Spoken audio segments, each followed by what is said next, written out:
na makakulihan natin siya sa lahat ng bagay na patuloy natin ang mga buhay. Okay, tayo simula tayo tumayo para makalangin sa ating pasimula. Dakila at pagkalang Ama, Tungay Lord at pasalamat kami sa pasalamang ito. Kami Lord God ay tinapagan mo at muli Lord, dinako mo kami Lord God sa lakang ito Lord God. Muli Lord God, lumapit sa iyo Lord God na humiling ng aming mga pangailangan. Maging Lord God, mapasalamatan ka sa lahat ng bagay na ginawa mo sa aming mga buhay. Sa nakalipat Lord ng mga araw Lord God, na kami Lord sinamahan mo. Ang patnubay mo Lord God ay sumawawag siya sa amin Lord God. Tunay na ikaw ang mag-ingat. Nag-provide ng aming mga pangailangan. Kaya sa gabi nito, Lord God, pinapalitan sa iyo ang papuri at salamat sa mga bagay sa iyo. Maging sa kalusugan ng bawat isa, sa kalakasan, sa mga buhay, Lord God, hindi mo kami pinabayaan. Kaya sa gabi nito, Lord God, tunay nagagala kami na magpuri sa iyo, magpasalamat kayo na kung wala, Lord, ang pagkilos mo sa aming mga buhay, Panginoon, tunay na sa aming mga sarili, wala aming mga gawa. Tapos, Lord, patuloy kami makasay, Lord, patuloy mo na gagawin sa aming buhay sa iyong habagan at yaya. Kaya sa gabing ito na ako nalangin, habagan mo kami, haririn mo kaming karapat-dapat ang bawat isa sa amin, Lord God. Dahil alam namin, Lord, bilang tao, marami kaming mga kakulangan, marami kaming, Lord God, mga kamalian, bilang laman, Panginoon, pinunalampalataya kami, Lord God, na ang iyong salita ay makapangyarihan na kaya baguhin ang bawat isa sa amin. Lord, sa gabing ito, Lord God, patuloy ka kumilos, patuloy mo, Lord God, yung mga aming sinsya. Sa gabing ito, Panginoon, ay tunay ka, Lord God, ang makita, ikaw ang malakila, Panginoon. Amen. Tunay ka, Panginoon, ang bawat isa sa amin, ang aming, Lord, mga needs, patuloy mo, Lord, isupply, Lord God, lalo na, Lord God, ang aming desire, Lord God, sa gabing ito na tunay, Lord God, ang aming mga loved ones, Lord God, at patuloy rin po kami sa iyo, Lord, kapagan mo. Bilang isa, Lord, ang bawat isa sa amin, Lord, bilang magulang, Lord God, na ang nais namin, Lord God, makita namin ang aming anak. Nakasama namin, Lord God, at puri ang paglilingkod sa Diyos. Lord, tunay napakakita mo sa buhay ng bawat isang Panginoon. Kapagan mo kami minsan na, Lord God, patuloy ka, Lord, mangulat sa mga sipisong ito. Kapagan mo, Lord God, ang mga tatayo, tunay na ikaw, Lord, ang makita, Panginoon, ang iyong mga salita, Panginoon, ang kasalawasan. Kaya muli ang lahat ng papuri at paglakita, pagsamba, ay tanging sa iyo lamang, Panginoon. Sa iyong makapingahing pangalan. Amen. Isang pati, according to your word. Hindi mo papawit. Ay, si Badu. Sorry, wala kaya ito lang pala ang pwede. Sige, Badanats. Ikaw kasi hibayan din ang update yan. Kasi hindi na ako bahay. Sige. Hallelujah. Nagano ko dito eh. Hindi yung sa mic, ibang mic. Ito to. Ibang mic. Ito.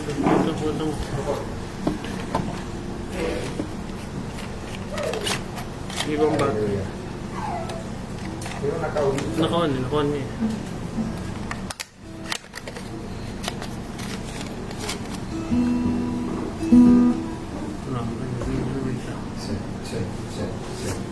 Alam mo. Ayan. Grace. Ano? Ano ba? Kuhan mo yun.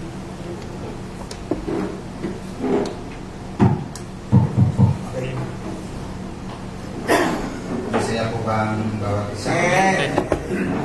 Pati yung Diyos sa buhay ng bawat isa sa atin. Siguro natin sa ating pagkita ng Panginoon na makalamit ng mga awitin. Hallelujah. Awitin natin yung nagsasabi niya, "Oh, I want to see you." Sabihin, Amen.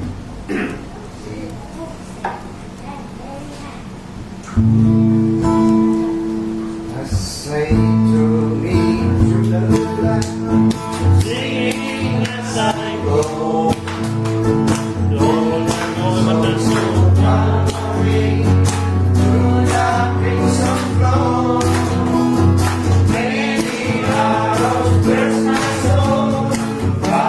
Without a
Siguro sa aking huling awit mga kapatid, awitin natin yung nagsasabi niya. Dalagugan. Ayan. Sa ibra, tapos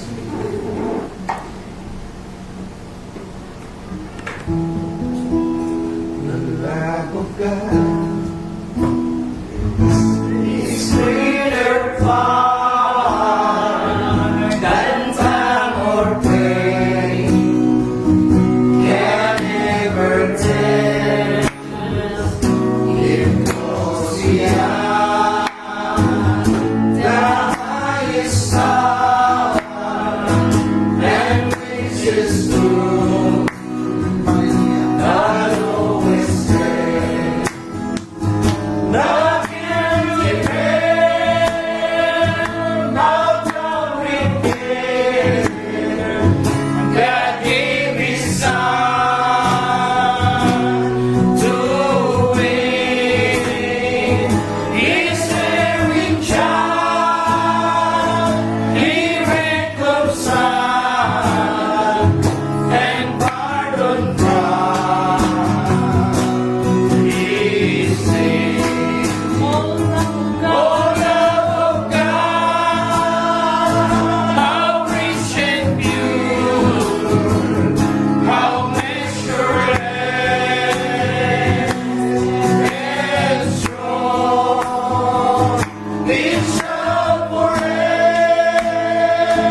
ng dagat.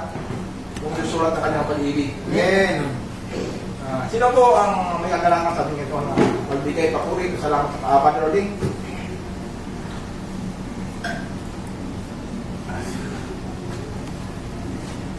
Una po sa lahat, magandang gabi sa Panginoon at sa ating mga kapatiran. Meron ako isang patutuo na hindi ko akalain na sa araw na iyon. Yan. Kahapon, umalis yung aking anak na sila. Doon sa Binida, kinuha nila sa Kamapigas. Siguro sa kagarakan nila, nagsama-sama sila. Nagugulong ako, gumawa ko ng kanin, siguro yung dalawang kutsara. Buhay na. Diba yung nilalang ko kayo ng kulang. Siguro mga kasuyo, biglang nagparang. Dito ko ba, doon ako nakaranas ng gano'n. Sarado talaga. As in sarap. Di ba parang kalabi ako? Alam mo kung ano na pumasok sa isip ko? Lord. Pero ano na ako? Sandal ako sa buwan. Hindi na. Sabi ko, Lord, kung ako yung mga wala. Pagdali na kami niya. Dito na ako sa buwan. Ang tagal siguro meron pa tayo tayo. Wala mo makasakulong siya. Kaya hindi ako nawala ng ako sisipan. Ano talaga ako kasi yun? Pero doon ko nakita ang kalutuhan. Pumasok sa isip ko doon ko. Mamaya-maya ay mas masarap. Madilim kong paligid ko. Sabi ko, kanina lang ako kasi kami nilabanan na ako. At sinasabi ko natin na binabalikan ko man, hindi ko binabalikan paano ko din. Sabi ko, kalimutan natin sila yan. Patuloy tayo mag-ibig. Ang lahat ng mga nagawa ng bawat sa atin, makalimutan. Pagamat, ngayon pa lang, pero mahirap ko ang sindi ng tao. Pero kung tayo ka na ng bilibot ka sa beberte ng Diyos, mabubura lahat na yan para sa pagsasama-sama natin sa salita ng Diyos para sa pamilya. Pero wala akong tigil panalangin. Panginoon, kung mali man pa ang aking mga panalangin, inudugo sa iyo ang lahat ng kapatiran dyan sa kasinaan.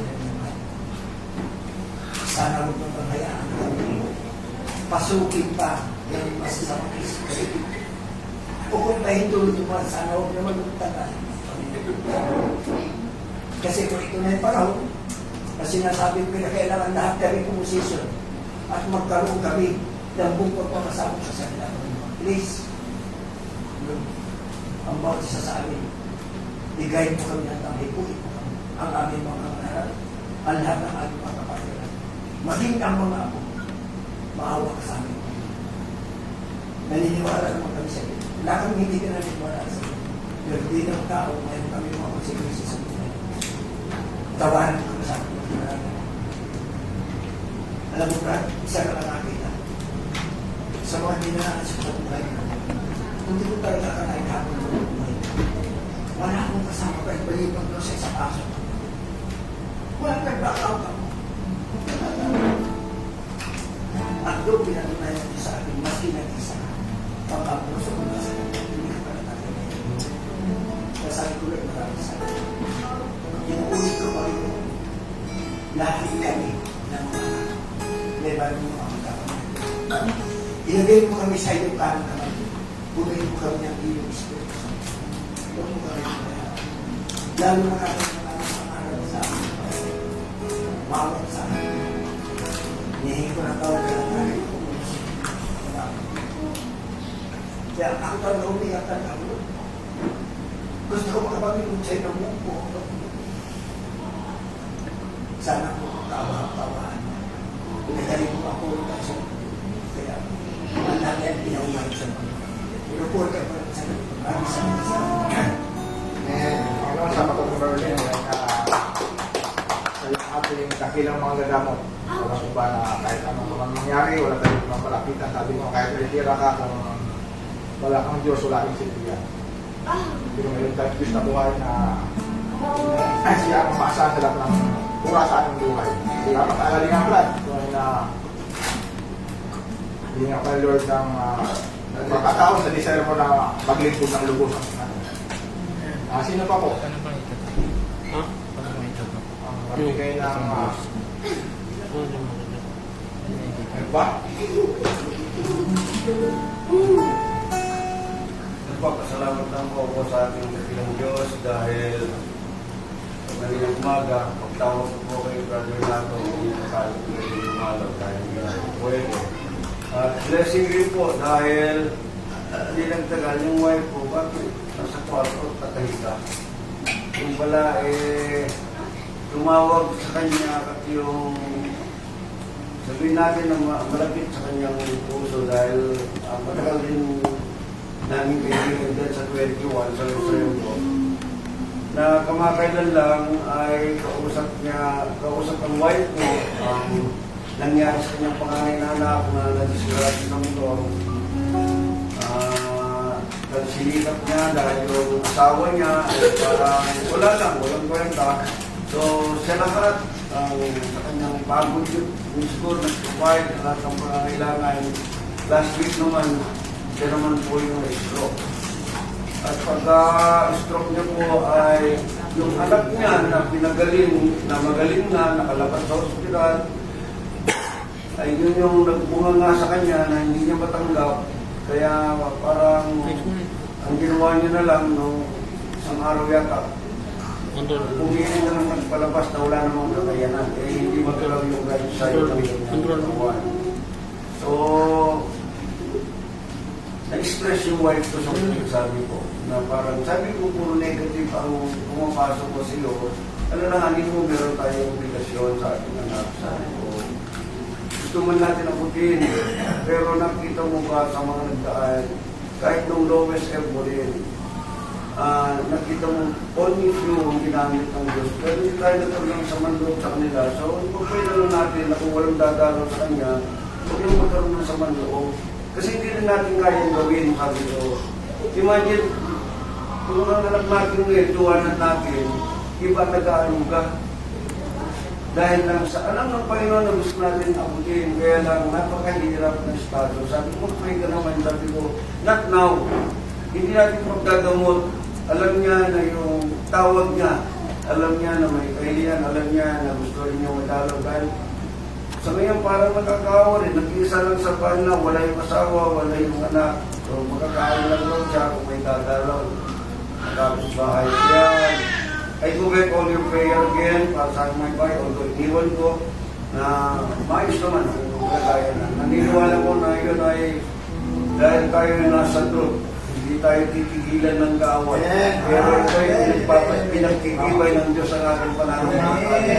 Sa biyaya ng Diyos ang lahat ng magsubok. The glory.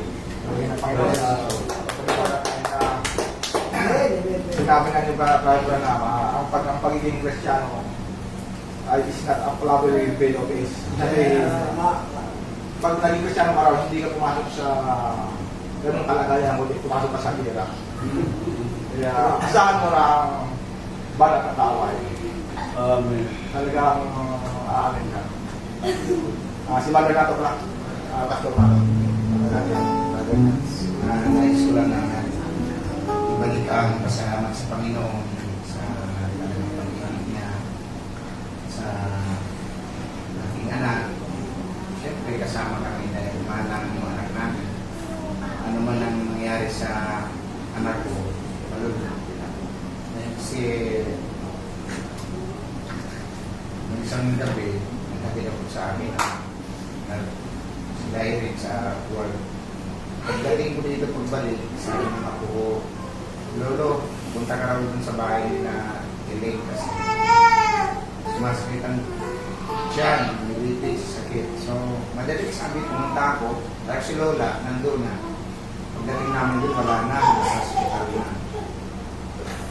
Nasa dito sa Ace, sa Pateros. Usap ko yung sister wife ko, sabi niya, ikaw na lang pumunta kasi yung mga bata na walang kasama. Ito yung kapamaraan ng Panginoon mga kapatid kasi pabor sa mga gobyerno, lalo na this oras ng gabi. Sabi ko, Panginoon, dadana ko ng barangay. Hindi niya ako ng tulong sa ambulance. Sabi ko, kaya na rin yung anak ko dahil isa kayo sa ambulance. Sabi ko, Lord, sipuhin mo po yung mga tao na nag-duty na yun.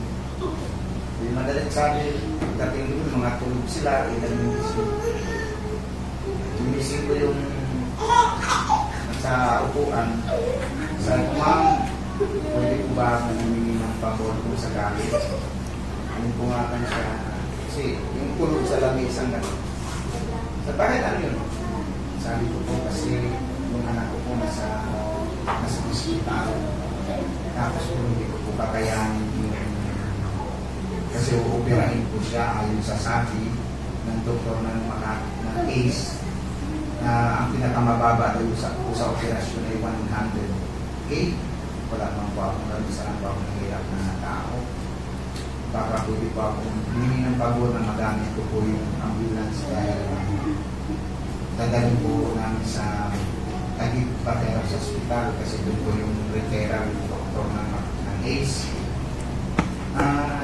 Liga siya ganyan. Parang hanap ng reason kasi sabi sana po makapag po kayo. Ayun, tumayo siya, hinanap yung tinawag, tapos nung makita na yung tao sa akin, sir, ba't ano nangyari sa anak yung ganito po, sir, ganito po, kailangan po galing po siya sa ibang hospital, hindi po kaya yung amount ng operasyon niya.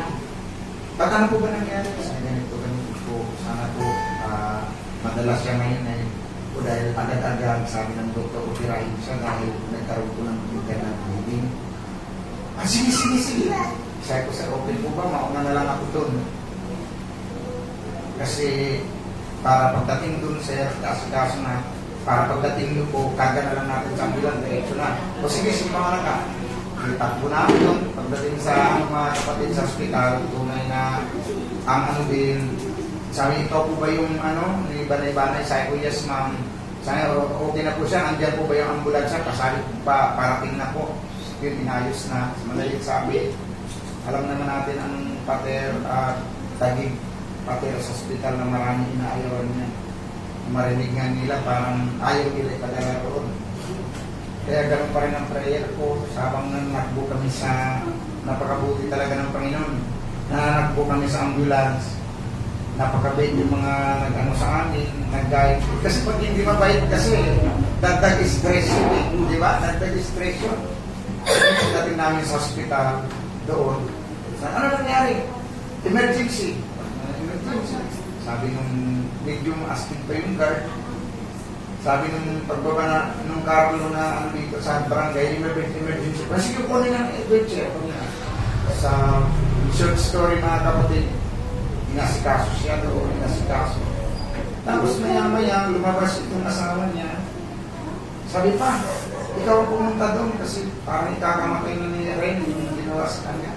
Pagdating ko doon mga kapatid, nagwala yung anak ko sa sobrang sakit. Siguro na ramdaman niya. Talagang nagwala siya. Hindi nagalit niya yung mga nurse. Galit. Sinisigawan siya. Tapos sabi pa, isa pang pinakamagandang narinig ko sa anak ko sa niya pa, yung itong una nakakalungkot kasi nagpaalam siya, bahala naman kayo sa mga anak ko dahil hindi ko na po kaya. Hindi ko na po talaga kaya. Sabi ko, anak, magpalakas ka sa ang Diyos natin na nakapangyarihan. Nag-alala ka sa iyong anak, dapat lumaban ka. Dahil kailangan na kayo. Sabi ko sa iyo. Sabi niya pa, pag-bring po ako sa kuklay bilang pinag-upay. Sabi niya, gusto ko po ba pag-lingkuran ng Panginoon? Doon ako, doon tumulo yung luha ko. Tapos, payakapin mo ako. Iyakap ko siya habang nagpipre kami. Mga kapatid, hindi umabot ng 1 minuto na nalipit ang anak ko sa yung sakit na nararamdaman niya na wala. Sabi ko, Lord, napakasabuti mo talaga. Nakapagpahinga siya. Tapos, sabi ng doktor, lumapit. Totoo ko lang kapatid kasi yung prayer ko na yung mga hahawak sa kanya ay magiging mababait. Sabi ng doktor, kinausap siya, hindi pinagalitan, kinausap siya ng mga ayos sa ganyan. Talaga yan, masakit, sige lang. Pero huwag ka mag-alala dahil aasikasin ka namin. Pero nanahimik niya anak ko. Tapos, kasi yung time, yung mga nurse na nagalit sa kanya, sabi ko, ma'am, pasensya na po kayo sa inaasalan na ako kanina.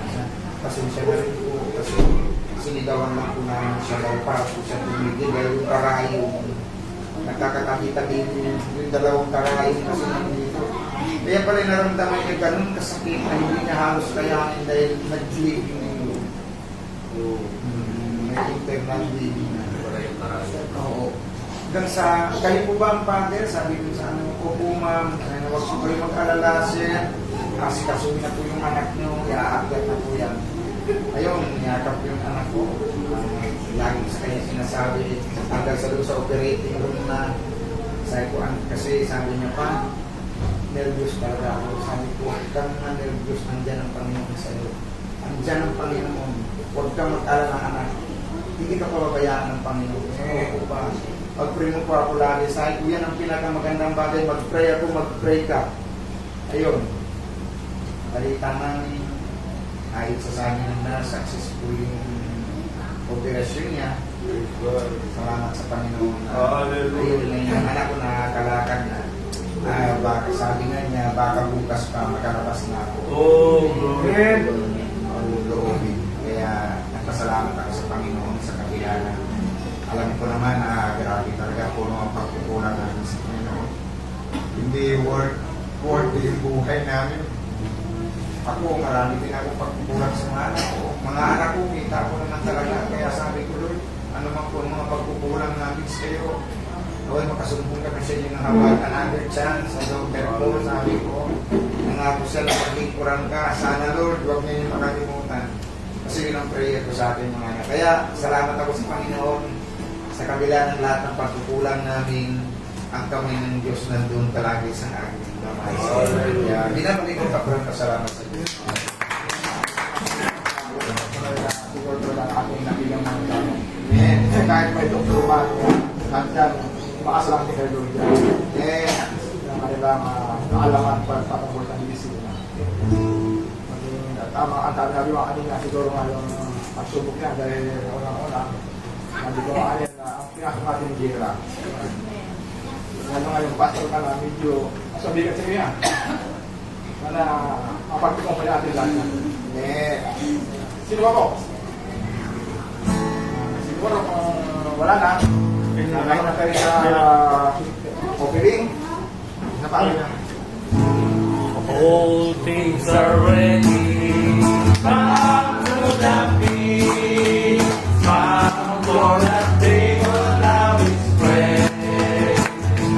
Giving back, sing, bring back, and dance shall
Father John.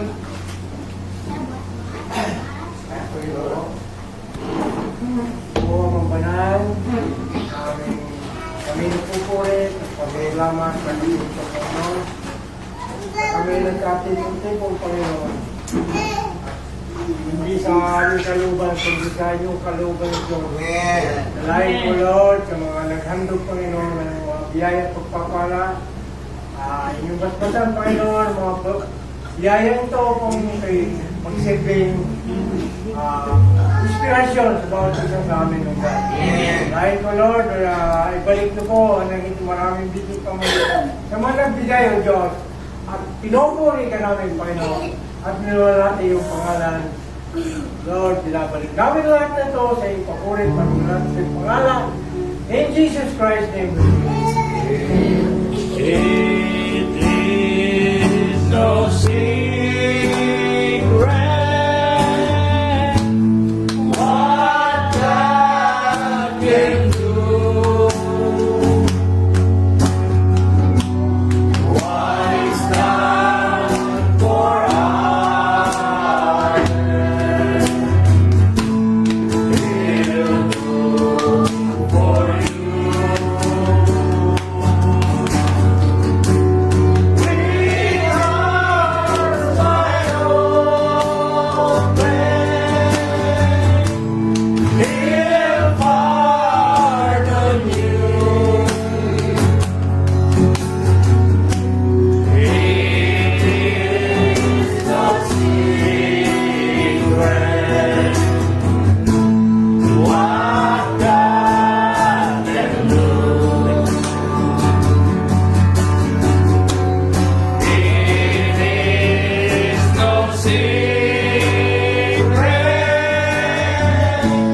I can leave the world.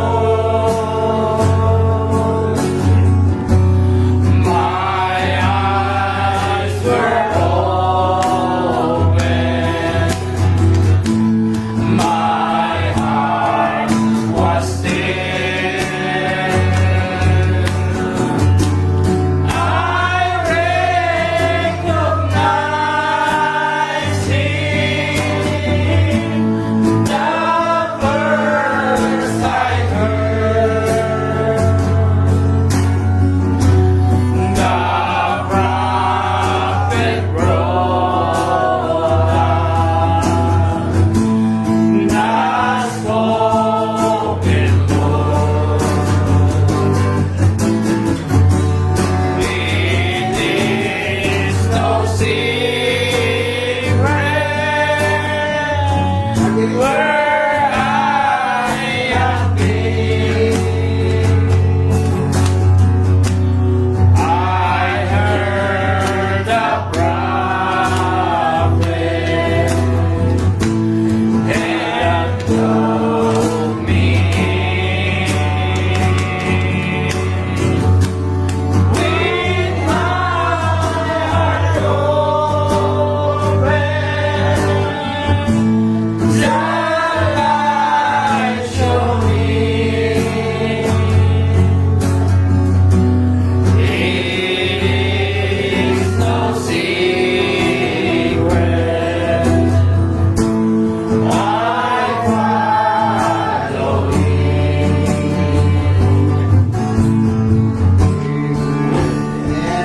Glory.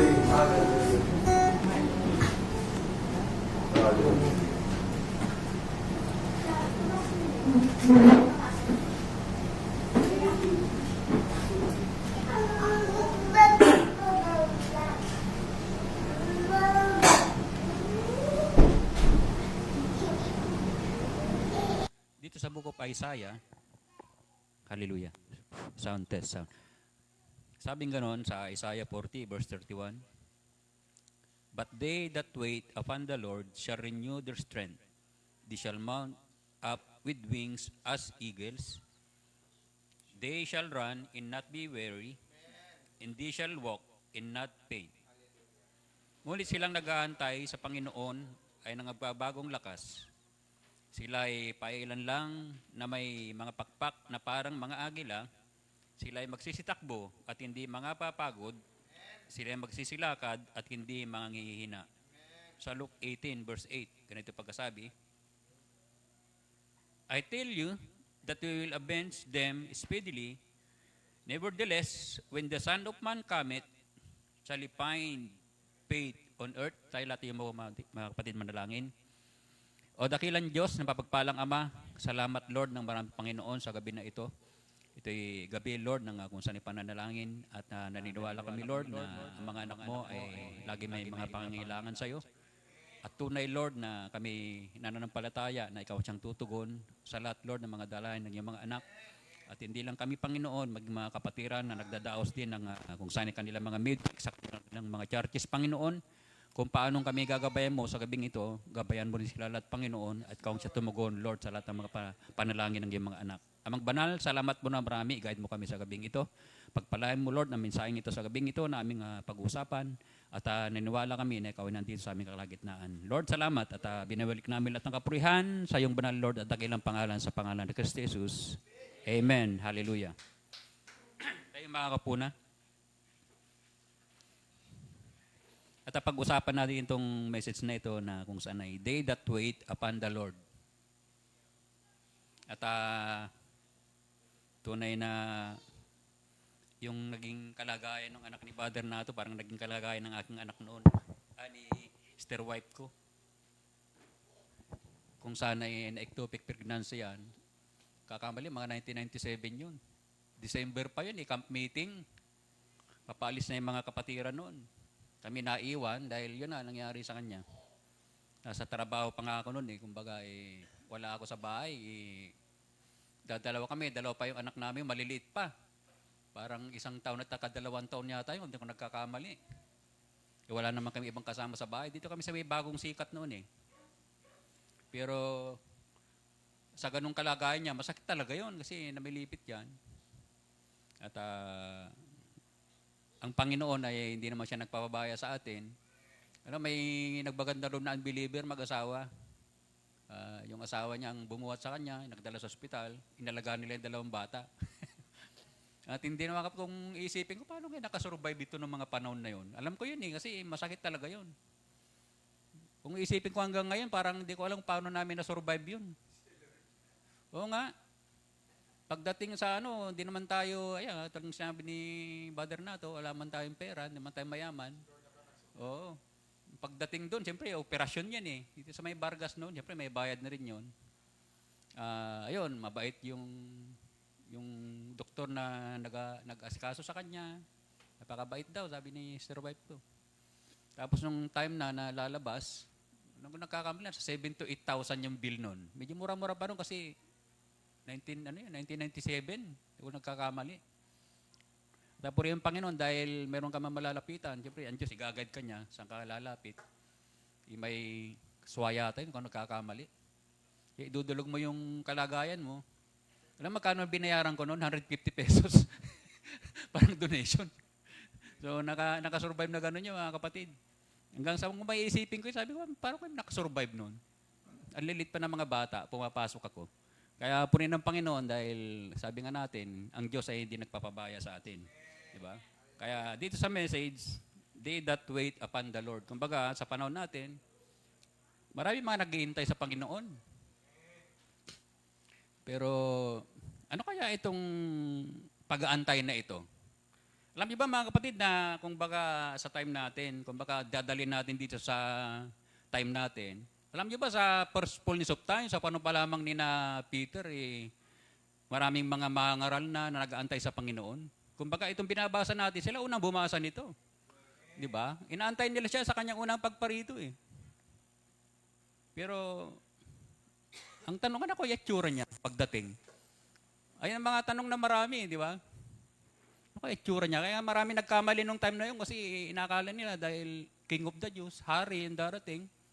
Bumaka nila sa isang malaking katedral siya masusumpungan pero sa isang sabsaban.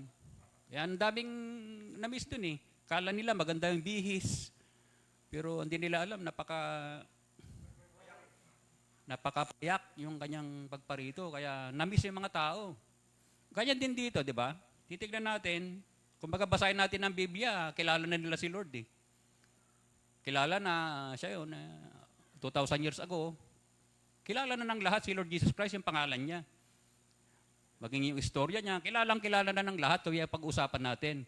Pero nagsabi siya rito sa Luke 18, sa kanya kayang pagparito, bilang sanupman, again, makakasumpong kaya siya ng pananampalataya? May question mark pa di ba? Parang may pagdududa. Na kung paano nga sa kanilang time, na maraming na-miss siya Dito sa ating time, the same yan. Kaya, dito tayo sa tungkol sa faith. Kumbaga, kung yung mga kinaaniba nating simbahan noon, tanungin mo sila, may faith ka ba, brother? Oo naman. Punta ka sa Catholic, may faith din sila eh. Punta ka sa Baptist, may faith din. Punta ka sa Pentecostal, lalo yun, may faith din yun. Pero yung ba yung faith na hinahanap niya?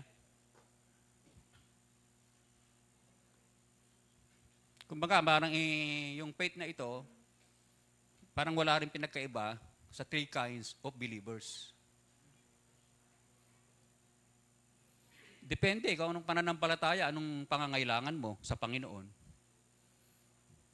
Kaya marami rin na kami sa time niya kasi, kumbaga, inaantay nilang kay Lord ay, kumbaga, alam natin na may pangangailangan ng lahat kahit sa time natin. Ang gusto lang ng tao ay physical healing. Although na tama yon, isang bagay yon, lalo sa atin, kailangan natin ng physical healing. Pero, alam natin ba mga kapatid, kailangan din yung spiritual healing.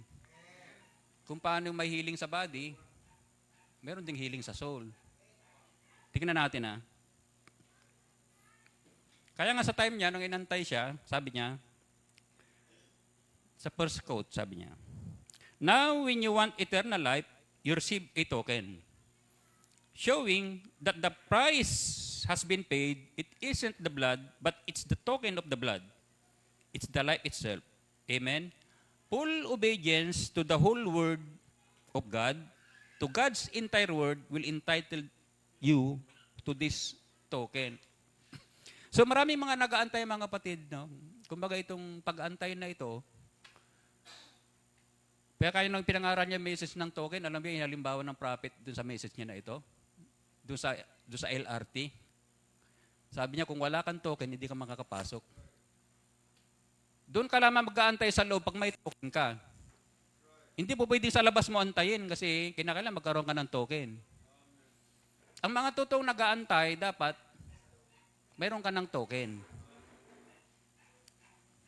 Ngayon, kung wala ka pa nito, tama itong prayer meeting na ito, baka dito mo makuha. Kasi yan ang purpose mga kapatid ng prayer meeting, magkaroon tayo ng token na ito. Marang iba, meron na. Isang waiting na lang inaantay niya, yan yung body change. Pero sa wala pa, tama yung prayer meeting, baka dito natin ito makuha.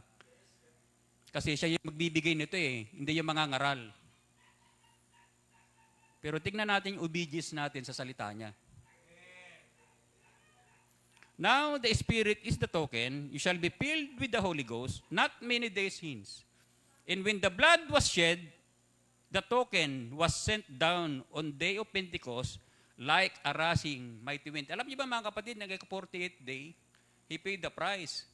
Pero tarry ye in Jerusalem, sa upper room, kumbaga mayroong kwarto doon na pinag-antayan, worship place, parang ganito, gathering place, antayin niyo ako 10 days. Anong ginagawa nila ron? Nagpupuri.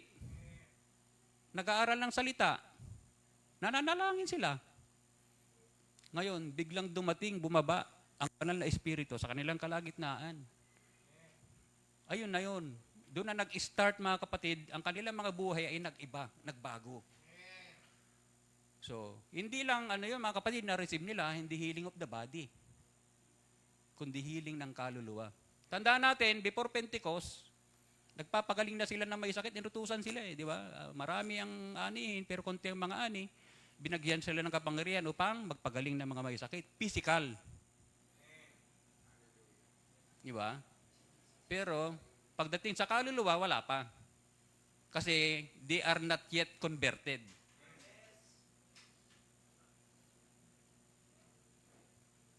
Kaya dito sa time natin, but I say that 80% of the people that comes to the platform doesn't know what faith is. They have a hope, but not faith. But faith is a substance of things hoped for, the evidence of things not seen. So marami daw tao, kahit sa kanyang time, nakikita ni Barbanam yun. 80% sabi niya. May hope. Parang umaasa. May pag-asa, pero walang faith. Parang ganyan din dito, di ba? Kinakailangang hindi yung inaasahan pa natin siya. Dapat may faith ka na. Kaya nga kung may binhi ka, nandyan yan. Ang trabaho lang mga kapatid ng Holy Ghost, ikwikin yan. Kasi kapag ka nakwikin yan, mga kapatid, every word, kaya mo ng sampalatayanan. Yun lamang ang pinakasusi nun, mga kapatid. Kinakailangan makwikin yung binhi na nasa puso ng tao. At yun ay nasa kaluluwa ng tao. Revelation or faith in this word. Kaya nga, faith in this word. Kaya kung may faith ka, saan dapat ang pananangana mo? Sa kanyang salita. Kaya i-guide ka niya sa kanyang salita eh. Ano man ang pangangailangan mo, i-guide ka niya sa kanyang salita. Kaya kapag may pangangailangan tayo, katulad ng ating kapatid, may pangangailangan, isa lang ang ginawa niya. Prayer, luhod. And God will do the rest. Siya na ang mag-guide sa'yo kung ano ang iyong gagawin. Mga taong kakausapin mo, saan ito dadalhin, doon na yun magaganap ang lahat ng ayon sa kanyang kalooban. Kasi nagtiwala ka sa salita niya eh, di ba? They say, have you got a doctor's degree? So hindi kailangan ng doctor's degree dito mga kapatid. Hindi kailangan ng aral para magkaroon ka ng faith. Di ba? Hindi aralin mo ng mga 15 taon para magkaroon ka ng faith. Hindi, nasa tao na yan pag ikay sinilang. Kung ikaw predestinadong binhi, kailangan lang ikwikin. Anong pagkukwikin dyan? Isang mensahe na napapanahon. Makes no claim. I believe His word. See? Doesn't make any claims, doesn't claim to be educated, doesn't belong to any denomination, any part, any sect. Sa sekta kasi mga kapatid, kaya nga hindi nila alam kung ano itong mga bagay na ito na pinag-uusapan natin sa denomination.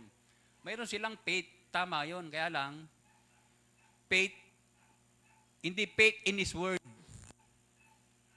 Faith sa bahagi ng salita, pero hindi sa kabuuan ng salita. Kaya malimit, mga kapatid, pinag-uusapan dyan, prosperity. Although minsan, parang wala na nga yata yung kahit na healing sa physical, parang wala na din eh. Pero tandaan natin, ang healing sa physical ay kailangan din kasi yan ay ano? Earnest of resurrection. Yan ay down payment sa resurrection. Kasi kaya yung body na yan, kapag nangailangan ng healing yan, obligado ang Diyos yan na pagalingin. Sa pananampalatayang nandyan sa puso mo. Pero kung hindi mo kayang pasampalatayanan yung divine healing sa flesh, paano yung body change? Mas mahirap yun. Lalong hindi mo kayang paniwalaan yung body change, kung hindi mo kayang paniwalaan yung divine healing sa flesh. But when Jesus came, He was the beginning of the Christian church. Do you believe that? He's the beginning of Christian church and He introduced to the world the Christian faith. The Christ faith. Hindi natin faith ito, mga kapatid. Ito yung faith niya. Ang mga tao ngayon, faith na nila eh. Hindi na faith ni Christ. Kasi bunggo na sa salita yung tinuturo ng tao. Hindi na faith ni Jesus Christ eh. Di ba? The Christ faith. And then His apostles that succeeded Him, yung mga sumunod sa Kanya, carried out the same faith that He introduced. And if we can find out what that was, then we ought to earnestly contend for that. Kung alam natin yan, sabi niya, ipakikipaglaban na natin yan. Kung ano yun. Don't you think so? Isn't that liberal to everyone of us? You see?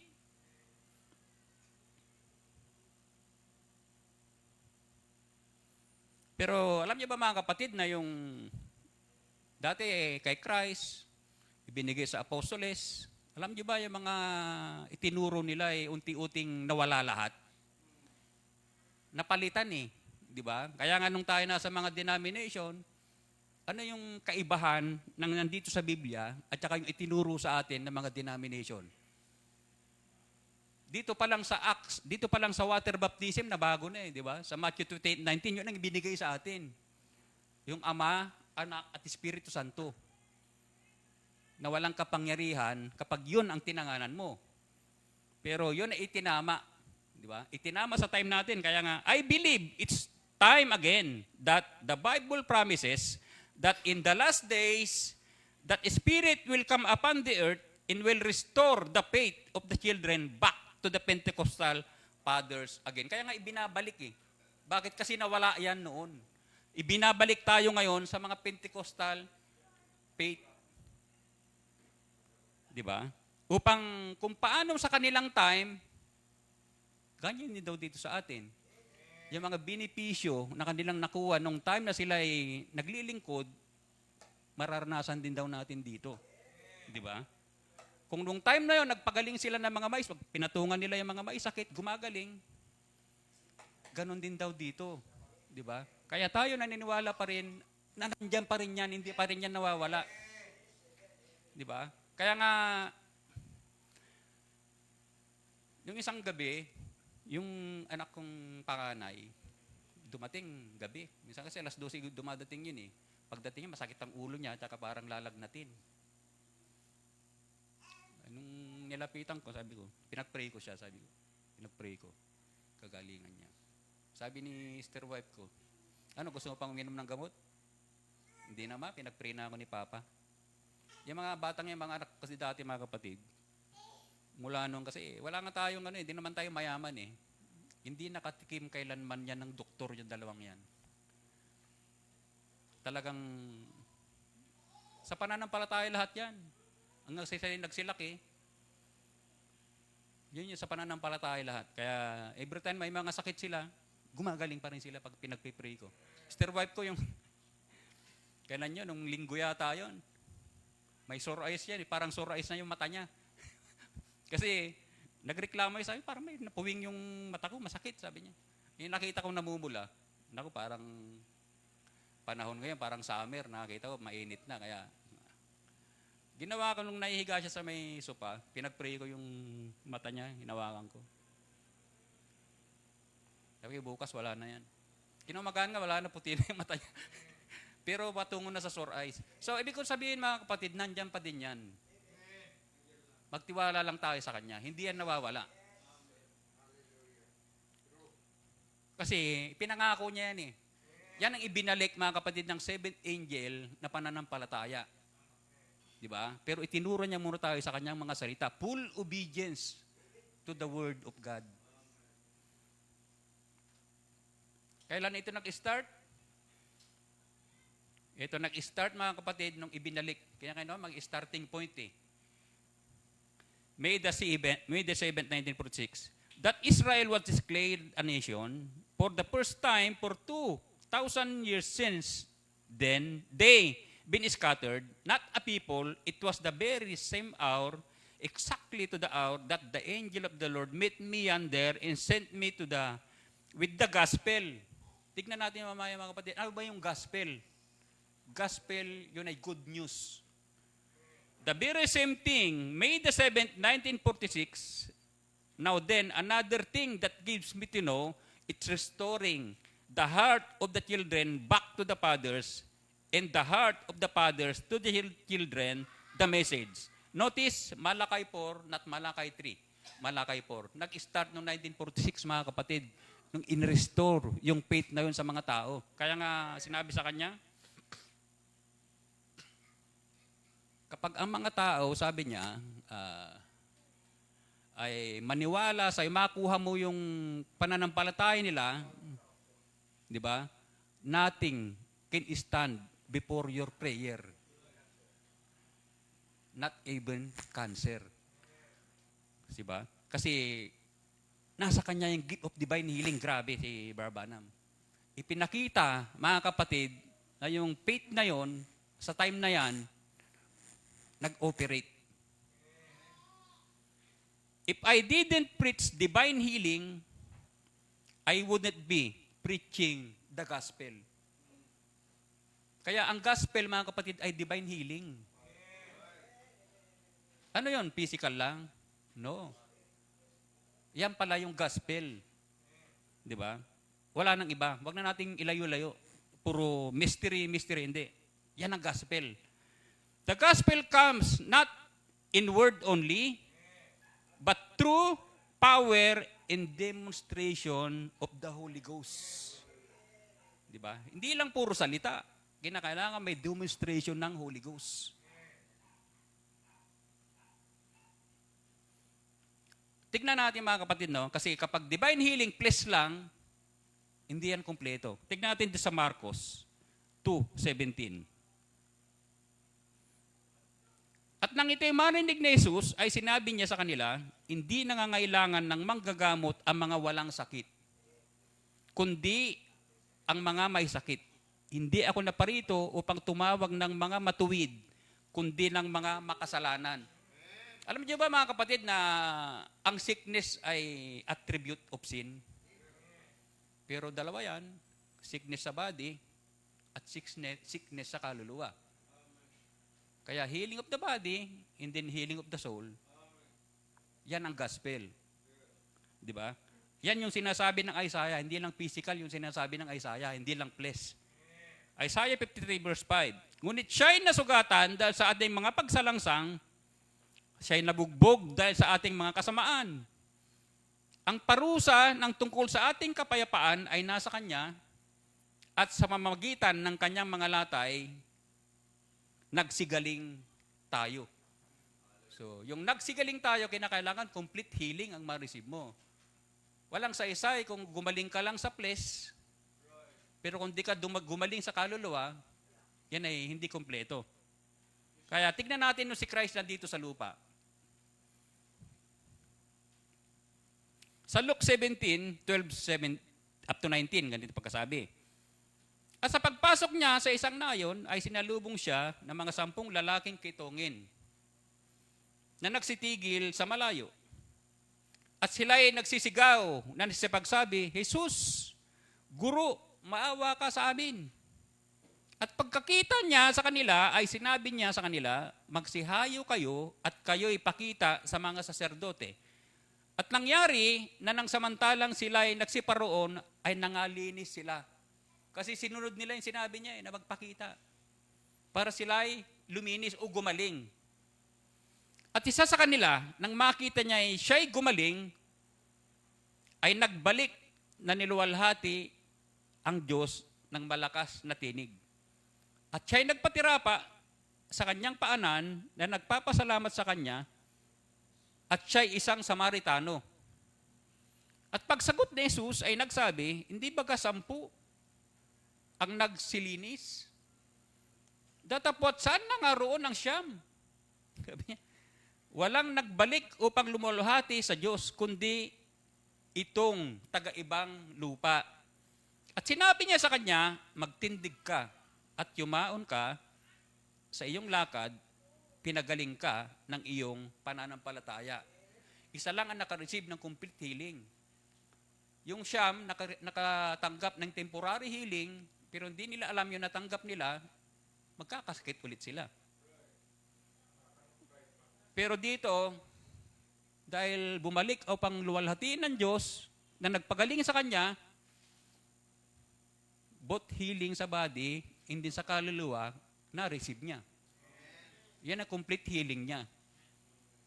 Magkasakit man siya, mamatay man siya, wala na siyang problema kasi gumaling na yung kaluluwa niya. Ligtas na yung kanyang kaluluwa. Healing of the body and then healing of the soul. Yan yung gospel eh. And not only the healing of the body, but healing of the soul also. Which is far more essential than healing of the body. Ito'y lubhang mas mahalaga kaysa healing sa body. Dapat healing ng kaluluwa. Kaya nga, sa prayer natin mamaya, yung mga sakit sa kaluluwa, ang dapat na unahin natin. Kasi sa gathering, hindi lang, wala naman literal na may sakit dito sa ating kalagitnaan eh. Pero mayroong sakit sa kaluluwa. Mamaya makikita natin. Now, it is possible that if you live long enough, you get sick again. Because sickness, di ba? Magkakasakit ka ulit eh. Pero pag ikaw ay pinagaling sa kaluluwa, wala ka ng problema. Yan na lamang ang babakain mo sa buong buhay mo Diyan tayo binibira ng kaaway na nag-aantay sa pagparito niya. Di ba? Sa physical rapture. Pero as long as you live, it will bother you. Ito yung, dito niya tayo ngayon titirahin. Kaya magpanalangin na tayo sa bawat isa. I like to,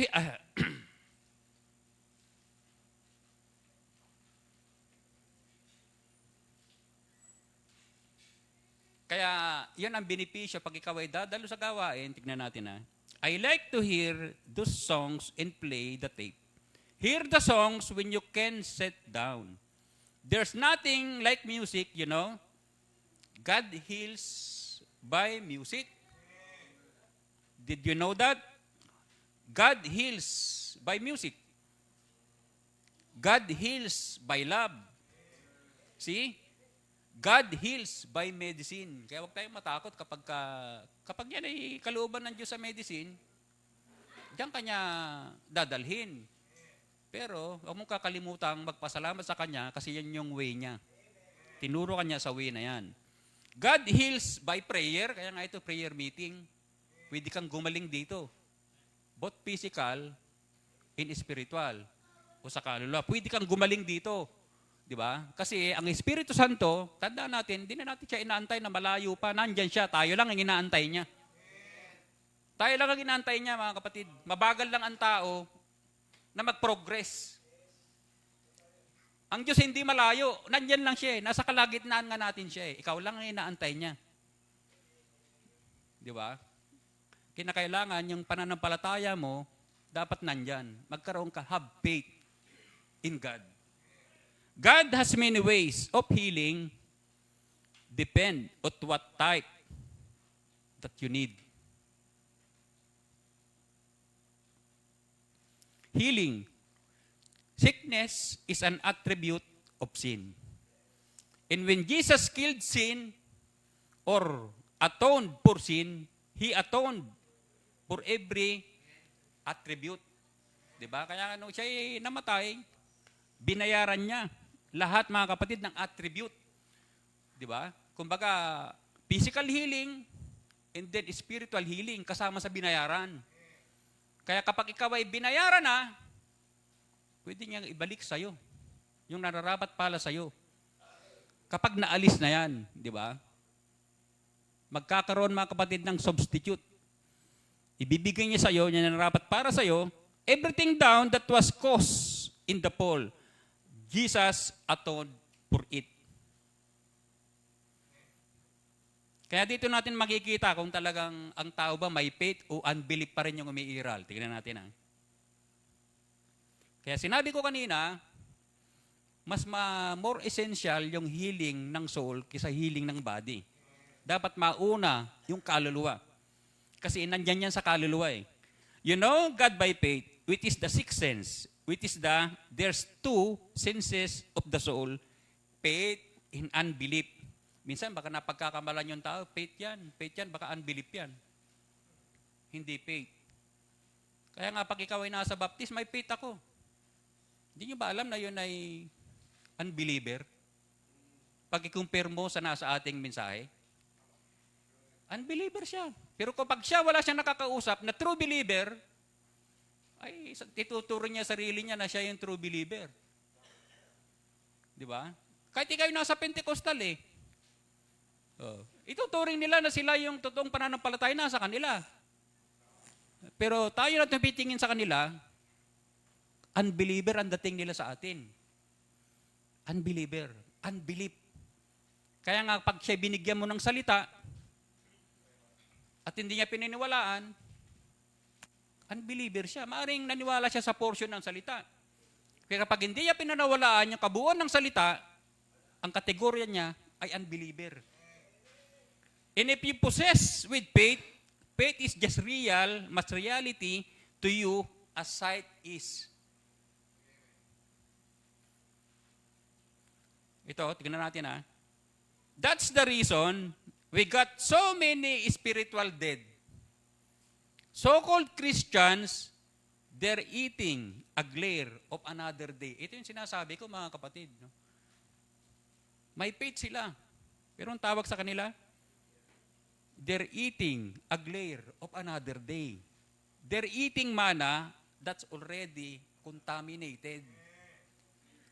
Ang pinaniniwalaan nilang mensahe ay lipas na sa panahon. Di ba? Hindi na yun napapanahon na mensahe. Kaya yung operation ng mga healing na ito sa soul at saka sa kaluluwa, bari siguro may healing sa flesh. Pero mensaheng taglay nila, hindi makakapag-heal ng kaluluwa.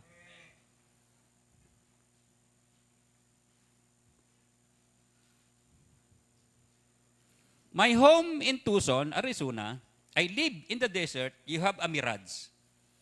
You know what that is? That's a reflection of the sun on hot desert, and it reflects a false light.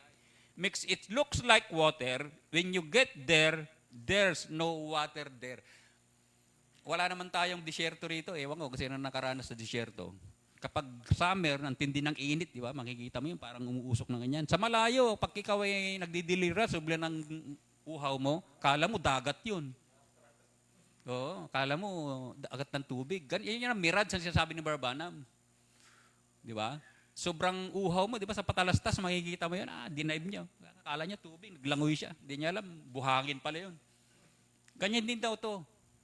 Di ba? Ganyan din daw to yung mirage. Akala niya, yun ang totoo na. Ala, kain sila ng kain. Ala, kain sila ng kain. Hindi nila alam. Hindi pala totoong pagkain. Ganyan din daw to. Kapag ikaw ay naiwan dito sa panahon na ito. Kaya isinet natin kanina yung pag-start ng age na ito. Kasi itong faith na ito, mga kapatid, ay bride age. Kinakailang may faith ka dito sa age na ito. Dapat hindi nga na pag-iwanan sa age na ito. Di ba? Kasi ito yung time ng rapture age. Itong age na ito, nag-start noong 1946 onwards hanggang sa time natin. Hindi pa natatapos. Now the trouble with people today, we find them living in the glare of another age just like Jesus found when He came. He found them living in the glare of the law.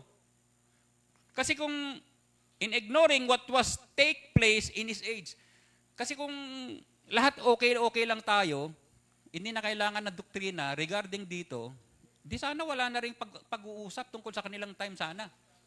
Bakit nagkaroon ng pagtatalo sa time nila? Kasi yung iba, naiwan sa law. Si Jesus Christ, nasa age ng grace. Di ba? Kaya nga, nag-iiba sila eh. Oh. Wala na sa anino, yung mga followers ni Christ, yung mga naiwan, nandun pa rin sa anino. Kaya nga, nagtatalo sila sa Sabat, nagtatalo sila sa mga pagkain. Kaya nga nung, di ba, bawal kumain sa araw ng Sabat sa kanilang time. Pero nakakita na yung mga alagad.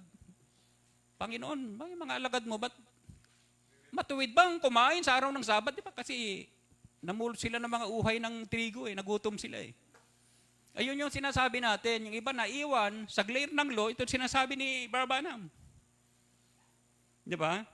Kaya hindi nila alam yung panahon na kinabubuhayan nila. Kanya din dito, akala siguro ng mga tao, ano ba yung mga pinag-uusapan dyan? Mahalaga yan kasi kapag nandito ka sa tamang alam mo yung age na kinabubuhayan mo, nandyan yung kanyang presensya. Di ba? Dito mo marireceive yung complete healing na ninanais ng bawat isa. Dito sa Romans 5:12, therefore as by one sin entered into the world, and death by sin, and so death. Pass upon all men, for all have sinned. Na kung paanong nasa pamamagitan ng isang tao ay pumasok ang kasalanan sa sanlibutan at ang kamatayan sa pamamagitan ng kasalanan, at sa ganito ang kamatayan ay naranasan ng lahat ng tao sapagkat ang lahat ay nagkasala. Kapag tanungin mo nga sila, Brad, ano bang kasalanan? Sabi ko, siyempre yung, kaya nga itinuturo namin na huwag kang mangangalunya, huwag kang maninigarilyo, huwag kang maglalasing. Yun ang alam namin kasalanan. Pero alam mo, sabi ni Barbanam, hindi yun ang kasalanan na kinahulugan ng tao. Di ba? Alam nga namang si Adan nahulog sa kasalanan dahil siya uminom ng alak. Wala pa namang alak sa time na yan, ng babae. Wala pa eh. What is sin, friend? Sin. Smoking cigarette is not sin. Drinking whiskey is not sin. Committing adultery is not sin. That's the attribute of sin. Hindi po pwedeng ang gospel natin ay ang ituro natin kasalanan. Kaya, huwag kang manigarilyo Huwag kang manigarilyo Yung bunga lang yung pinapatay mo. Pero pag hindi mo natatanggal yung ugat, bubunga pa rin yan. Kasi hindi nila alam kung ano yung kasalanan. Di ba? Yun ay attribute of sin. What is sin? Yun ay unbelief na nasa tao. He that believeth not is condemned already. Unbelief is sin. Is that right? You do those things because you don't believe. Kahit na pigilin mo yung sarili mo, alam mo, nasa denominasyon ka. Kahit magkanong pigil mo, kapag hindi nawawala yung desire, maring 2 taon, 3 taon, 4 na taon. Baka sa ikalimang taon na pinigilay mo yung sarili mo, baka nung time na nanghina ka, baka yung dating iniinom mo baka matriple yan. Di ba? Kasi hindi talaga nawala yung kasalanan sa iyo. Kasi ang kasalanan ay unbelief. Yung unbelief is sin. Hanggat yung desire na nasa puso ng tao nandiyan pa, yung kasalanan ay buhay pa yan. Kinakailangan mga kapatid, yung talagang, yan katulad dito, kung may nagagawa kang kasalanan, di sa gathering na ito, Panginoon, itong desire na ito, kapag nakita mong may desire ka pa, alisin mo. Kapag yan, ang pinapain niya, yung desire na yan na nasa puso mo, itong nandito na mga bunga, hindi mo na ito magagawa. Bakit? Mawawalan ka na ng panlasa dito. Dito, yung drinking whiskey, mahilig ka sa alak, nagagawa mo yan dahil wala ka pang pananampalataya. Pero kapag ang desire na wala na yan dyan, baka ni amoy ng alak, ayaw mo na Kahit pilitin ka, wala na yan. Yung iba, denomination, patago. Gagawin talaga nila yan. Gagawin nila patago. Pero sa atin, hindi mo na kailangan gawing patago. Dahil bakit? Wala ka ng panlasa dyan. Kapag yan ang tinarabaho ng Diyos, wala na siyang problema sa'yo. So, ibig sabihin, gumaling ka sa kaluluwa. Di ba?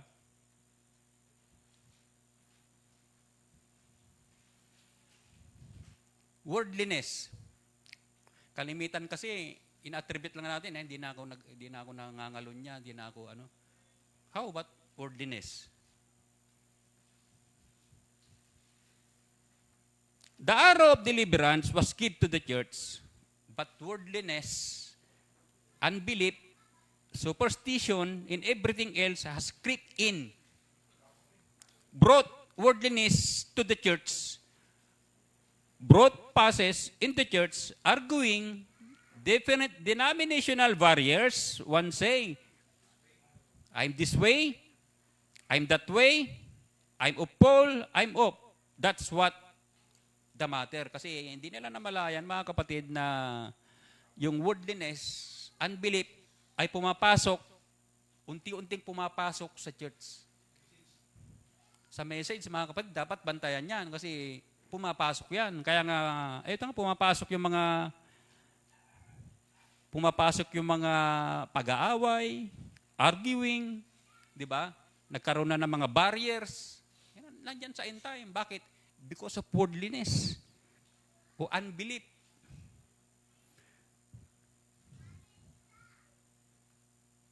But brother, so yet, that arrow of deliverance is filled with mercy tonight, given to the church. Kaya nga, arrow of deliverance is filled with mercy tonight. Kaya nga dito sa ating time, kapag sinabing arrow, ipinupoint natin yung deliverance natin. Kaya nga ipinupoint natin sa salita niya. Di ba? Kasi arrow pointing sa kanya.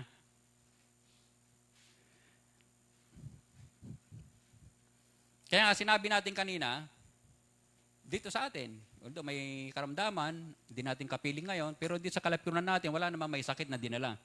Pero sa spiritual sickness, maaring meron. Now remember, it's only the sick that demands attention. Attention service. Just the sick. They demand attention. Kaya nga kinakailangan, nangangailangan ng attention, may mga sakit. Pero kinakailangan yung mag-aaruga dyan ay may love. Kasi pwede ring ma-receive ng tao through love, gagaling niya, ma-receive niya, healing niya. Kinakailangan yung hahawak din ay may pag-ibig sa kanyang pagagalingin. And when you see a preacher, dito tayo. And may I not only limit it to preacher, but may I limit it to every church member that wants attention. I'm somebody, just remember, this is a spiritual sick person. They are needing attention. They need the attention of the Spirit of God to give them something that'll take that attitude out of them and heal them from their selflessness, big ideas, and big me, and little you, in the Holy Ghost makes us all the same. So, ibig sabihin, mga sakit pala yan. Kahit preacher, mapa-ordinary member, mga kapatid, pag may ganitong mga ideas, may mga kasakiman. Alam niyo mga kapatid, spiritual sickness pala yan, na nangangailangan ng attention. Diba? Hindi lang healing physical Ito pala mas matindi ito kasi tingnan nyo. Kapag may nagsabing, mas malaki ako sa'yo. Mas magaling akong mag-preach sa'yo. Mas mahusay ako. Diba? Mas maayos ang pamilya ko sa'yo. Iba na yon. Para bang mas ahead ang buhay namin sa inyo. Alam niyo mga kapatid, nangangailangan daw yan ng atensyon. Bakit? Yan ay sakit. Di ba?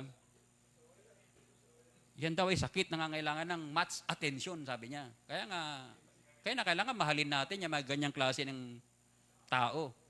Di ba? Ito daw yung nangangailangan ng mas matinding atensyon kasi mas matinding sakit ito. Parang patungo na ito sa kamatayan. Kumbaga, cancer ito eh.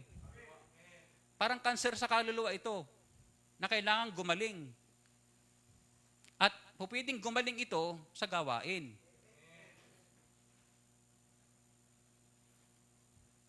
Too much spiritual sickness, anemics, nakita niyo mga kapatid, may ganun din palang sakit sa spiritual, anemic. You know what anemia is? It's someone hasn't got any blood. Parang wala ng dugo, parang kumbaga, yung spiritual anemics, wala ng dugo. Kumbaga sa physical, parang yung putla na siya, puti na siya. Dapat brown, iputi na. Parang kaya wala na siyang dugo eh. They walk funny. They tipsy, all the time. And that's what the matter with many of our members today. They are anemics, sabi ni Barbanam. They need blood transfusion of Calvary that will give them rich royal blood to make them walk in the old-fashioned Holy Ghost, hewed out way of God. That will give them something to live for, give them a confidence that make them walk in the image of the Lord. Alam niyo mga kapatid, bakit daw dapat bigyan ito ng atensyon? Alam niyo mga kapatid, ang sakit sa physical types, nakakahawa yan. Halimbawa, TB. Minsan, kasi yung mga lumalayo kasi baka mahawaan. Alam niyo mga kapatid, itong mga spiritual sickness na ito, nakakahawa rin ito. Kasi ito ay spirit. Madali kang mahawaan ito, mga kapatid, kapag ikaw ay may ganun ding ugali, nakalapit ka sa ganyang tao, naku po. Kaya mag-ingat. Kaya nga, nangangailangan ng matinding atensyon pag may ganyang sakit na nakikita tayo. Ipag-pray mo siya. Di ba? At pwede lang gumawa niyan ay yung mga taong malalakas. Kaya nga tama yung title natin, di ba? They that wait upon the Lord shall renew their strength. Ang strength, mga kapatid, makukuha natin sa prayer, sa gawain, sa reading. Diyan yan, mga kapatid, diyan natin madidipit itong klase ng mga sakit na ito. Na sana, wag tayong mahawa. Ang gawin natin para hindi tayo mahawa, rebukein natin o pagalingin. Ipag-pray natin para mawala sa tao. Ito pa isa. Kasi, Brad, maayos na pamilya ko, hindi na kami ganito, hindi na kami ganyan. Pero tignan natin sa Timothy. Sa 1 Timothy 5:6, datapwat nagpapakabuyo sa mga kalayawan, bagamat buhay ay patay. Kaya nga si denomination ng favorite topics dyan, mga kapatid, ano? Prosperity. Ayan, prosperity. Yan yan, mga physical healing, yan ang favorite sa mga denomination. Pero yung nakakagaling ng kaluluwa, yan ang ayaw nila. Kaya nga ayaw nila kay Barbanam. Ayaw nila kay Barbanam. Bakit? Nung itinituro niya yung para sa kaluluwa, anong sabi sa kanya? Woman hater ka, Barbanam. Prosperity is not always the sign that God is with you. Many times, that's deceiving. Pero hindi natin sinasabing ayaw natin na i-prosper ang kapatid. Pero kapag ikaw gumaling na sa kaluluwa, okay ka dito sa prosperity. Pero kung yan ang nauna o yan yung lagi mong pinakaasam-asam, yan ang gusto ng denomination. Hindi daw yan. Kasi many times, that's deceiving. Part ng worldliness, entertainment. How many knows Brother Bosworth? I know you all do. Mga sakit lahat ito He'll quite a fellow for jokes, and not bad, good jokes. But it's not. I mean, what the world calls the American people are a whole lot that way. They're looking for entertainment. That's the reason today our churches is got so much off of the line. It's because they got a whole lot of Hollywood evangelism. Nakita yung mga kapatid, yung mga entertainer na dati sa Hollywood, mga artista. Alam niyo ba yung iba dyan nag-ship ng pagiging pastor? Iba naman evangelist. Dito mga kapatid, nakakita ko sa Facebook. Nakikita ko yung mga pangalan. Sina Piolo Pascual. Yung mga artista, mga pastor na. Si Sir Montano. Hindi natin na wag silang pero ito kasi message. Di sana okay lang kay Barbanam. Pero nung makita ni Barbanam, ito yung sinabi niya Whole lot of Hollywood evangelism. That's right. A whole lot of glamour. Siyempre nakakaakit sila Yung glamour, nakakaakit. Siyempre ikaw, Hollywood evangelism ka. Di ba? Maraming maraming humahanga sa'yo. Marami kang fans, marami kang idol. Natural. Alam niyo, pagka-idolatry yan Kapag inidolo yan, yung mga idolo niyan, wala na siyang problema sa pangangaralan Kahit ano man ang salitain niyan, paniniwalaan yan. Kasi nung artista pa lamang, hindi pa nga siya nagsasalita, lahat ng gawin niya, ginagaya. Ano man ang isuot niya, gagayahin yan. Ano man ang panalita niya, gagayahin yan. How much more, naging pastor pa yan. Di ba? Ganyan yan Voice out, acting in going through a lot of going on. In trying to decorate up and put on a lot of psychology when I'm the one type that like the old-fashioned blood-washed gospel that can really bring the gospel out. That's right. Dito kaya nga mas ahead dito sa end time yung may mga dating na parang entertainment ang dating sa pulpit. Sometimes unti-unti na natin nakikita yung mga parang ang pulpit, parang entertainment na rin Modern entertainment. What the matter? We felt secure, didn't we? But we left God out. We adopted rock and roll in all kinds of modern entertainment. Kaya nga dito sa amin, nagiging maingat din tayo, di ba? Kahit sa mga pagpili ng music, kapag nakikita natin na parang rock na yung mga dating, minsan may mga tugtugan, rock na rin Di ba? Na mga pinapakinggan mong music, baka Pag uwi, imbis na gospel music, worldly music. Entertainment, para ano? Para ka ma-entertain. Hindi tayo pumupunta sa simbahan para ma-entertain. Marami mga ganyan, churchgoer, pumupunta sa simbahan para ano? Ma-entertain. Sila yung pumipili na gusto nilang mangaral. Para ano? Para siya ma-entertain. Ang tunay na believer, ang Diyos ang maglalagay ng pastor para sa'yo.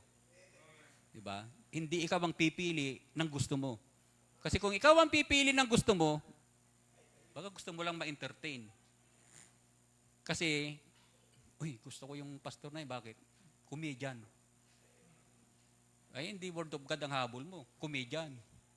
Dapat dito ka sa sa Hollywood evangelism. Mas matindi doon. Sabi niya, and left God out in picture, in the handwriting is on the sky. Kaya nga maraming may ayaw kay Barbanam. Dahil tingin nila, hindi na gospel. Pero hindi nila alam, yan ay pure gospel. Yung kay Barbanam. Kaya nga, sabi nga ng mga tao, sabi ng mga babae na, Barbanam, ibig sa pagalitan mo mga kababayan, ba't di mo na lang sila turuan? Kung paano makakita ng vision. Di ba? Pero ano sabi ng Barbanam? How can I teach them algebra? Hindi nga nila alam ang kanilang ABC. Yun ang sabi niya. Imbis na turuan mo sila, wala kang tigil sa kababakbak, sabi niya. Wala kang tigil sa pagsabing, huwag kayo magpaputol ng buhok, kung ano-ano. Yun ang ayaw nila kay Barbanam, pero hindi nila alam, yun ay part ng gospel. Di ba? Kaya nga, word all the way. But the American people has got to be entertained. Alam niyo mga kapatid, bakit binabagit laging Amerika? Ang Amerika, mga kapatid, bansang Amerika, ang humawa sa buong mundo. Dahil ang Hollywood ay nandyan sa Amerika. Hinawaan nila ang buong mundo. Mga entertainment. Alam niyo mga kapatid, nung ang bansang Amerika ay protestant pa ang mga leader. Pero nakapasok mga kapatid si Jezebel dyan. Alam niyo ba si Jezebel galing ng Rome? Dyan sa Rome nagmula yung mga entertainment. Dyan nagmula yung mga gladiator, di ba? Nakita yung mga gladiator dun sa time ng Roman. Ginawa nilang entertainment yun, yung mga patayan. Dito sa modern era, ayan na yan, mga UFC. Sometimes, yan na yung mga na-entertain yung mga tao. Imbis na magbasa, hindi na. Dati, sa TV mapapanood yan, sabi ng Barbanam. Kaya nga dito, nandito yan ba? It would rather stay home and watch television, more entertainment than there is in the church. That's entertainment, that's what we want. It's got into the church. Television. Ngayon nga, wala na masyadong nanonood ng television eh. Kaso yung television, lumiit. Hawak na ng bawat individual. Wala na masyado yung ganito. Wala na masyado. Kumbaga, parang napaglipasan na siya. Ang entertainment, mas marami sa cellphone. Kaya mas gusto ng tao ang cellphone. Ngayon, marami ang na-entertain dito sa cellphone. Di ba? Kaya sometimes, yung gawain, ayaw ko dun, hindi naman ako na-entertain eh. Pagdating dun, babakbakan lang ako. Yun. Hindi ka gagaling sa kaluluwa pag ganun. Di ba? Pero pagdating ng entertainment, God don't entertain you. He just bring you His Word. Dadalhin niya yung salita sa'yo kasi yan ang kailangan mo. Di ba? Sa last. Dito sa 2 Corinthians 6:16-17, at anong pakikipagkaisa, mayroon ang templo ng Diyos sa mga Diyos-Diyosan, sapagkat tayo'y templo ng Diyos na buhay. Gaya ng sabi ng Diyos, mananahan ako sa kanila at lalakad ako sa kanila. At ako'y magiging kanilang Diyos at sila'y magiging aking bayan. Kaya nga, magsialis kayo sa kanila at magsihiwalay kayo, sabi ng Panginoon. At huwag kayong magsihipo ng mga bagay na marumi at kayo'y aking tatanggapin. Yun ang inutos niya sa atin. Kaya nga, yan ang gospel sa gabing ito. God bless us all. Pastor Nato.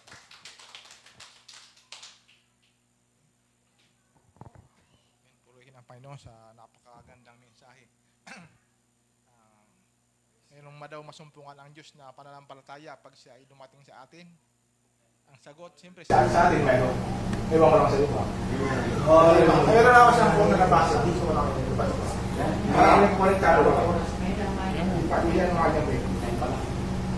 Ito. Yan ako lang kasi kahit naman sa message kasi wala na halos wala na rin pananampalataya. Yan mga yan. Yan, yung quote na yan. Yan, i-check mo lang. Nakita ko lang ito.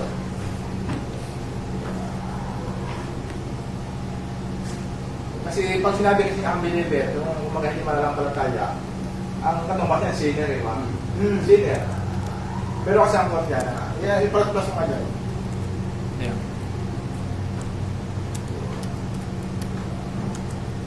May quote ako nabasa tayo.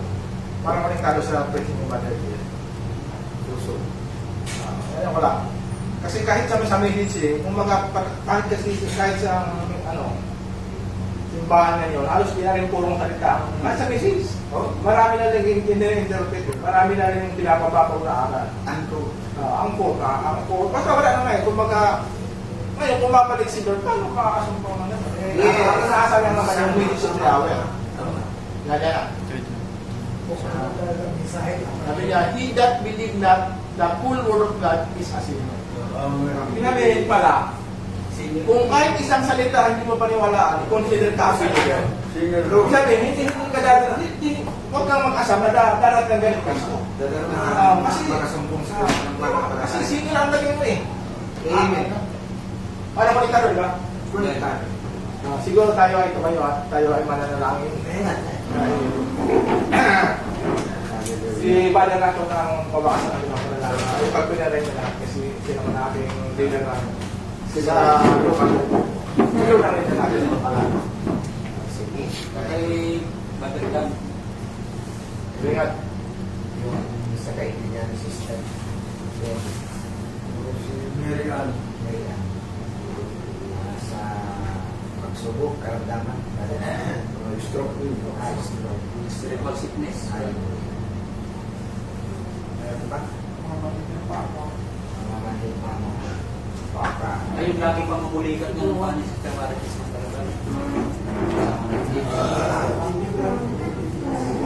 Ni brother. At pumumulikat din ng paan ng Sister Marites. At meron pa ba? Sama din namin prayer yung sa anak ko. Napaka-tunay na faith, napakahalaga. Yung isang salita daw na hindi natin may pamuhay, pinaniwalaan sa ating posisyon ay understood na bibigyan tayo. So, hindi makakasumpong parang palataya at gusto pagkasin tayo. At sa amin ng Bible, no one can place God without Him. Ngayon ang faith, hindi raw ito po, sabi ng Malaysia kanina. Ang faith daw ito ay positive thinking o positive things. Kasi sabi ng Cook kanina na binasa ni Brother Jay, sabi niya, if we can only find out what the faith is, makita lang natin kung ano talaga ang pananampalataya, then we can earnestly contend for that faith. Ngayon, kung hindi mo alam, paano mo ito ipaglaban? Kaya nga tayo nakikipaglaban dahil alam natin. Mayroon tayong pinangahawakan eh. Hindi tayo aabot sa pananampalataya kung wala tayong panangahawakan. Sa dami na ng ginawa ng Diyos, Old Testament, sa New Testament, hanggang sa presente natin, hanggang sa mga Kapananampalataya natin ngayon mga kapatid, ay ang Diyos ay gumagawa. Amen. Na yun talaga ang dapat natin ipaglaban, di ba? Kasi daw ang faith ay kapahayagan. Sabi ng faith, sabi ng mayroon pa ako isang basahin na quotation, sabi now, that's the faith that was delivered to the saints. Amen. Diniliver sa saints. Kaya nga dapat natin talaga ipaglaban, contain for that faith. Sabi niya, we're supposed to contain for that. Amen. May sinampol nga, kunti sandali lang, sinampol nga si Brother Bang, ang faith daw ay ganito. Nagpakita siya ng isang bagay. Sabi niya, nakita niyo ba ito? Ganito daw yung faith na ipaglaban. Nakita niyo ba ito? Sabi ng ano, cellphone mo yan, Brother Bang. Supposed to be pinakita niya doon sa ballpen. Ballpen yung hawak ni Brother Bana, pinakita niya. Nakita niyo, yes, Brother Bana, ballpen. Sabi niya, hindi, papel ito. Papel ito. Sabi nung nakita, hindi ballpen yan. Ipinaglaban niya talaga. Kasi bakit? Nakita niya. Di ba? Pinasinungalingan siya nung ano eh. Ganun ang kaaway, pinasinungalingan tayo. Pero ang faith natin, nakita natin yan ay totoo. Amen. Amen. Kaya sa gabi nito, we contain for that faith. Yan ay totoo. Real things yan. Hindi yan hope. Yan ay positive thinking sa mga positive na bagay. Amen. Hallelujah. Siguro tayo manalangin. Kay Sister Marites, pamamahin, pamumulikat sa kay Brother June, si Sister Grace din na sa kalagayang stroke. Hallelujah. Sa kayo sa ating anak. Panginoong Diyos ng buhay. Amen. Ito, naniwala kami, Lord, na isama ka namin sa gabing ito, Panginoon. Amen. Dahil alam po namin, Panginoon, na anumang aming isipin, anumang aming bigkasin, alam mo. Ngayon, alam mo ito, Lord, naniwala ka na narito kayo sa aming kalagitnaan, Panginoon. At sa gabing ito, Panginoon, maraming salamat, Lord, sa mensahe mo, Panginoon, na hallelujah, dala mo sa amin, Padre God, sa pamagitan ng aming kapatid, sa mga mensahe ng propeta, Lord God, na tunay ito'y nagpapatunay, Panginoon, na ito ay katotohanan, Padre God. Ang nais lang namin dito, Lord God, ay aming ipaglaban, contend for that faith, dahil yan ay realidad, Panginoon. Hallelujah sa aming kalagitnaan. Kaya sa mga oras na ito, Lord, hinihiling namin sa inyo, Panginoon, hallelujah, aming kaibigan, malapit sa buhay nila, Brother Dan, Sister Beth, ang kanyang kaibigan na Sister Grace. Ikaw po nakakilala sa kanya, Panginoon. Nasa kanyang kalagayan ngayon, Lord God, nasa kalagayan siya ng stroke, Panginoon. Panghihina ng mga basil na sa loob ng katawan, Panginoon. Mga ugat na nahirapan dumaloy ang mga dugo, Padre, kaya pinanghihina. Lord God, sa oras na ito, pinagkaisa namin, Panginoon, yung mga nobya, Panginoon. Sabi mo, Lord, ano man aming hilingin, Padre God, ay ipagkaloob, Panginoon, sa sabihin. Lord, ang kaibigan ng aming kapatid na si Brother Dan at Sister Beth, minsan pa, Lord, hallelujah, wala man siya dito, ngunit iunat mo, Panginoon, yung makapangyarihan. Dampi mo, Panginoon, yung makapangyang kamay ngayon sa kanyang katawan at pagbalik mo po, i-restore mo, Panginoon, ang kalakasan ng kanyang pisikal na pangalawan, Panginoon. Hallelujah. We believe that, Lord, dahil subukan na namin, Panginoon, noon hanggang ngayon, Hallelujah. Ganon dito, Panginoon, pamamanhid ng aming kapatid, na paa ni Brother June, Panginoon. Tunay na ipinahayag mo sa amin ang iyong salita, Panginoon. Hallelujah. Na ito'y aming ipaglaban, Lord. Hallelujah. Dahil walang anumang karamdaman, hallelujah, tumatayo sa iyong harapan, Panginoon. Kung dahil mayroon lang pananampalataya sa puso at ipaglaban namin ito. Ito'y iyong pagalingin, Panginoon. Sa oras na ito, Lord, hinihiling namin paano ang kagalingan ng aming kapatid si Brother Lord. Panginoon, Sister Marites, Lord God, sa pamumulikat ng kanyang mga kamay, paa o ano man ito, Lord. Kayo po ang nakakalaman, Padre God. Heal here, Lord God, Jesus Christ. Iunat mo, palaya-palayain mo siya sa karamdaman ng ito, Panginoon. Hallelujah. ito po'y aming samot dalangin sa inyong pangalan na buhay. Ganon din po, Panginoon, ang aking anak na sarili na sa kasalukuyan, Lord, yan sa hospital. Tunay na, hallelujah, Lord, nagpasalamat kami sa inyo, sa iyong gabay sa kanya, Ama. Tunay na nagpapalakas na lang siya ngayon dahil sa inyong biyaya. At hiningi namin, Father God, ang bilis na agaran ng kanyang paglakas dahil mayroong mga naghihintay sa kanya na kanyang mga anak, Panginoon. Kaya nais namin, Lord God, hinihiling namin ito sa inyong pangalan na Lord, minsan pa, Father God. Ang talagasan, mabilis na galingan ng kanyang operasyon sa ating anak, Lord God, ay ipagtalo mo, Panginoon. Buhay na Diyos, sigit sa lahat, ang aming dalangin sa iyo, Ama, dahil ang karamdaman sa katawan, Panginoon, habang kami nabubuhay sa mundong ito, ay ito ibabalik, Father God. Ngunit, Panginoon, ang dalangin namin sa inyo sa mga oras na Lord God, ang karamdaman sa bawat kaluluwa namin. Panginoon, hallelujah, ay pagalingin niyo po, alisin niyo po ang mga hindi manilinis na mga bagay na kuminsan nahihipunan yung mga nobya. Pag pinapong ipahintulot, Panginoon. Naway, Lord, mapaniwalaan namin, Panginoon, ang iyong mensahe sa huling kapahuna-hunan, Lord God, ng buong buo. Dahil yun po ang tanging paraan, hallelujah, na masumpungan mo kami na nasa iyo ka ng palataya. Kaya sa oras na ito, Lord God, ang lahat ng aming mga kahilingan, maging sa aming hallelujah, pagsamantalang pag-iwalay, Lord, saan man po kami dako mapunta, dalangin namin sa inyo, Lord, ang magiging priority namin, Panginoon, sa bawat lakad namin na inyong salita. Pamuhay, Panginoon, sa mga klase, Lord, yan ang aming gagawin. Panginoon, ito'y naka-angkor sa inyong salita. At dahil muli kami, Panginoon, hallelujah, sa linggong dating, Lord, sa simbahan ito na pinagkalog mo sa inyo, kung saan dinimit ka namin na may buong kalakasan, Lord God, physically, hallelujah, at maturity, Panginoon, ng aming mga spiritual paligid na bagay, Panginoon.